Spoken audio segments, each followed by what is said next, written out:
برادرم، چگونه که همه روزه در فکر آوردن رزق و روزی برای خانواده‌ات هستی، همان گونه در فکر آداب و اخلاق و تعلیمشان نیز باش. از ابن قیس روایت است که میگوید زن بالای شوهر فردا روز قیامت شکایت میکند و میگوید این شخص مرا آداب نآموخت و هیچ چیز را به من تعلیم نداد، فقط غذای بازار می آورد و خلاص. این چنین فرزند نیست.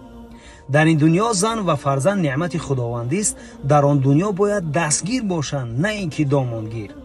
تا نسازند این زن و فرزند شکایت پیش او، هر دو را تا زنده اند از گفته های حق بگو، از گفته های حق بگو. آمنت بالله و ملائکته و کتبه و رسوله و اليوم الآخر والقدر خیره و شره من الله والبعث بعد الموت